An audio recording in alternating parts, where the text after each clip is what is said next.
Outside the fact that the issue between Emerson Comfort and that of ibomair has been settled by Minister of Aviation.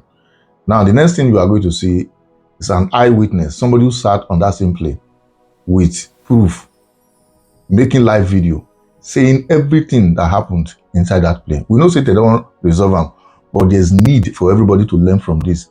After watching it, then you now know whether Comfort was wrong or rather one of the air hostess. Hear them out. Good morning. Thank you for having me. It's good to have you, Comrade. I'm also excited to the fact that you're a lawyer. So we saw your statements. You released your statement, and I wish I could get to part of that statement, maybe later. But you gave your own account of exactly what played out. If I summarize that statement, you were basically saying this lady was triggered. At no point did she refuse. But I'm not going to speak for you. You were on that flight. So tell us, where were you seated, your seat number, where was she seated, and what exactly happened that things escalated to the point? Because what you're going to tell us now is what none of us is... so none of us is privy to what you're about to tell us now. We've only had a statement from ibomair, and now a lawyer who was not in that plane but briefed by Comfort has spoken. But you are an eyewitness. So, Barrister, tell us what played out. Okay, thank you. Yes, I'm a lawyer, but I'm appearing this morning, and I'd like to just stick to that. Now, I was sitting to her immediate left. So I was on the aisle seat to the left. She was on the aisle seat to the right.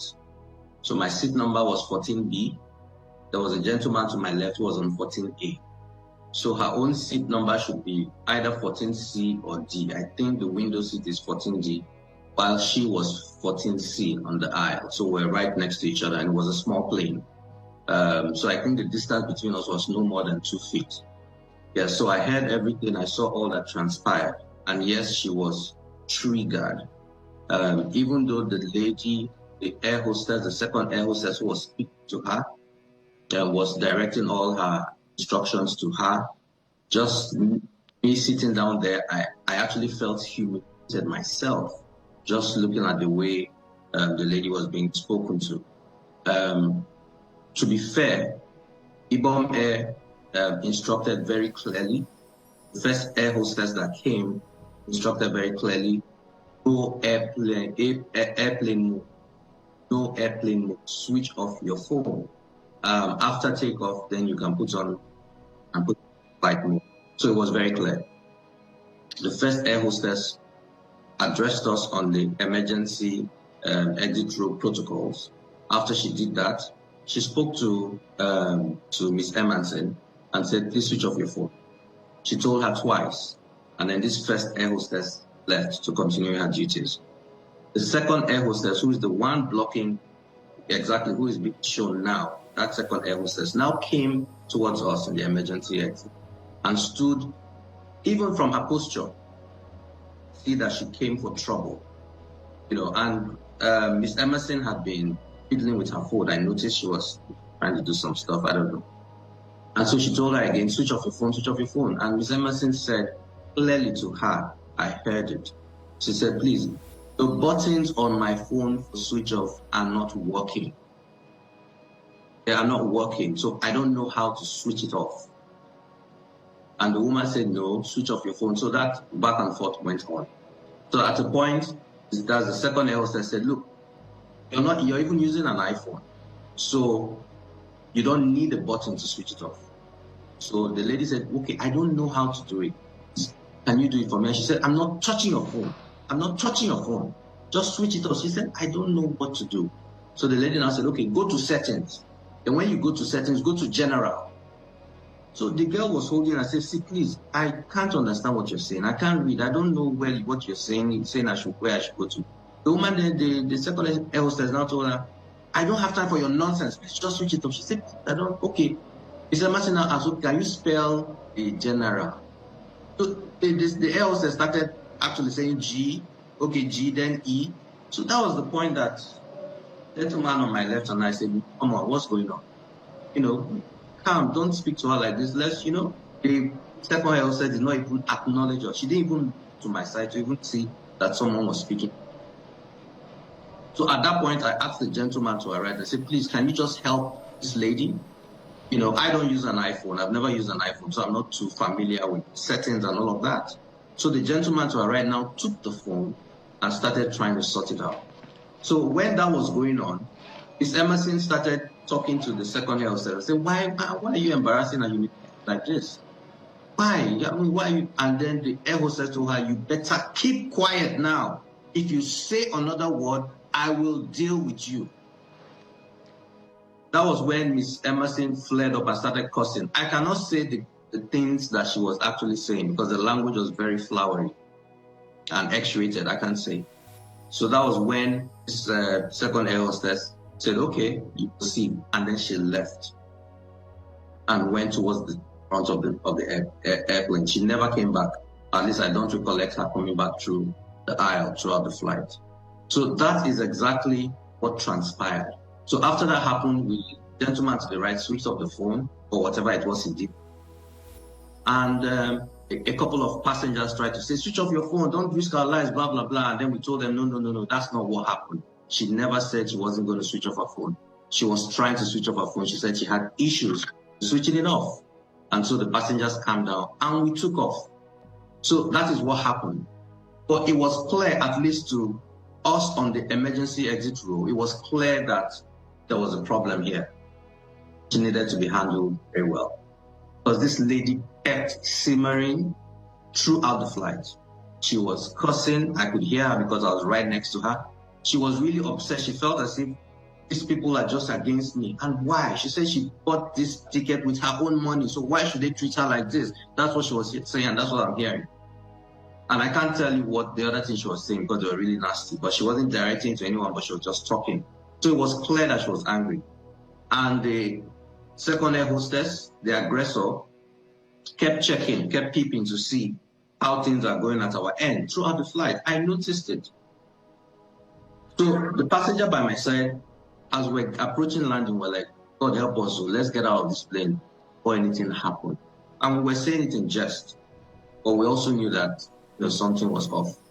We're so worried that I discussed with him. I said, okay, when they were telling us to stow away and put everything ready for landing, the lady didn't even hear any of that. I told her, I said, we're landing, switch off your phone, put it away.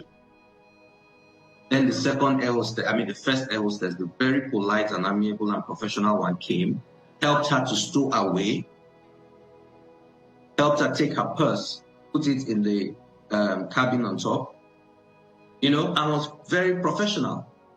So all of that happened, and then the plane landed. Once the plane landed, the first air hostess, the professional one, came to the front and started disembarking by room. Just before it came to our turn, Ms. Emerson left and went back. And I presume she went to the toilet. I used the toilet myself, right?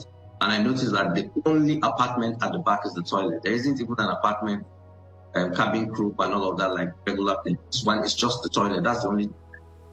So that's why I presume she went to the toilet. So when it got to our turn to disembark, those of us on our road disembarked and we went out.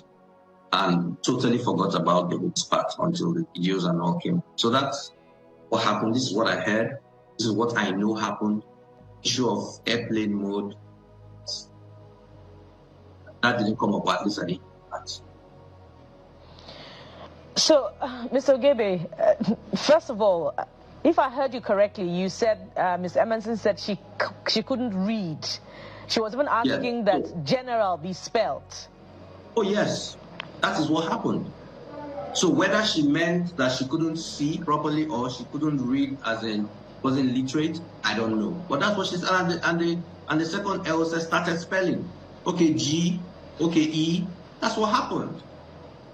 Okay, but because in subsequent interactions, she didn't sound like somebody who wasn't educated. So I just wanted to put that out, for a clarity, if we can get clarity from that. But talk to us about, you're a lawyer. I don't know if aviation law is your specialty, but talk to us about the appropriateness of the handling of the situation, how it could have been done properly without it resulting in the altercation between Ms. Emansing and the ibomair staff.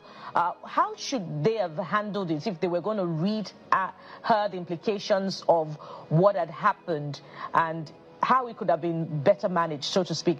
Because other aspects to this conversation are to the effect that even in international flights, once phones are either switched off or put on flight mode during takeoff. Now, without being biased, under normal circumstances, as this man to narrate everything, do you think it warrant that humiliation will then give comfort? Misunderstanding ensued.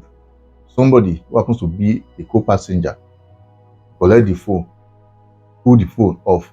Not be say the girl was insisting that on no account should anybody put her phone off. But rather, she explained earlier, said she'd already put her for flight mode. Now, waiting can warrant the issue of college security. Was there any act that breached the peace of that airline? Of which, no, probably that same man did not narrate the entire story. But if now waiting he see, now he talk, think it no warrant her. To the extent that same woman was the one blocking the door, where comfort no come out. And had already anger somebody who be a customer. Customers has always right, even if maybe to an extent. They tell her what to do for safety purposes. At least she doesn't deserve such humiliation. And at this point, I want to beg that same Ibon airline, there's need to tender unreserved apology to that girl, if not for anything, for the fact that that Bobby will show. Because no matter how mighty that company is, there's need to follow the rule of law. If you don't want to arrest somebody for your own personal interest, there are ways you do is that such humiliation will not be meted on anybody. And that same person who recorded it and posted, they should bring that person out, and that same person should be sanctioned because among them, I do am. Anyway, whatever you think, drop your comment in the comment section. Once again, share and follow. For the record, sometimes your blessings might come in disguise. Some persons now won't even fly the girl out of the country. Someone offer her a job and all that. As we speak, even aviation minister is even considering her to be an ambassador in one of those departments in the airport. And so got to the open door. And if you check properly, again, a person will say, if they look for fame, stardom, haven't checked the background, pictures where they take and all the holidays and all that. That is the way God works. And as for you, lady, the air hostess, who just want to make sure that she intimidates this girl by all means, what is now your fate? Everybody doesn't see you like one Jezebel. And that is just the main fact. And I want to advise that same airline, either they retrain that same lady again, or they should ask her to see her home for some time, because she's not customer friendly. And somebody with that character not supposed to do hospitality business. She does not have anything to do with hospitality business. And that is just the main fact.